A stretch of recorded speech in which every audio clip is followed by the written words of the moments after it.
কেন যে নতুন জামাইকে বাসরাতে ফ্লোরে ঘুমাতে বললাম, তাও আবার নিজের বাপের বাড়িতে। মনে মনে নিজের উপর খুব রাগ হলো আমার। হৃদ ভাইয়ের রুমে টেবিলের ছোট বক্সগুলোতে অনেকগুলো বই তাক করে রাখা আছে। এক পাশে ডাক্তারি বই আর অন্য পাশে কিছু উপন্যাসের বই। অথচ আসার পর থেকে এগুলোর দিকে চোখই পড়লো না আমার। হৃদ ভাইয়া ওখান থেকে একটা উপন্যাসের বই নিয়ে বেলকনিতে চলে গেল। আমি হাঁ করে তাকিয়ে রইলাম তার দিকে। বাব্বাহ, এই অনুভূতিহীন মানুষটা আবার উপন্যাসও পড়ে। আমি ছোট থেকেই খুব গল্পপ্রেমী, রাত জেগে গল্প পড়তাম আগে। আর উপন্যাস প্রেমীরা এমন অনেক বই একসাথে দেখলে খুশিতে পাগল হওয়াটাই স্বাভাবিক। এটা তাদের মনের খোরাক।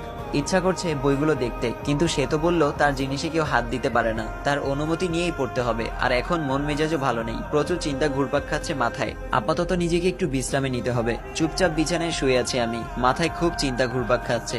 দুপুরের আগেও বাবা মায়ের সাথে ছিলাম, আর এখন তাদের জন্য প্রচুর চিন্তা হচ্ছে। ওই বাজে লোকটা বাবার কোনো ক্ষতি করবে না তো? খুব চিন্তা হচ্ছে আমার তাদের জন্য। আবার মনে হচ্ছে লোকটা যদি ঢাকায় চলে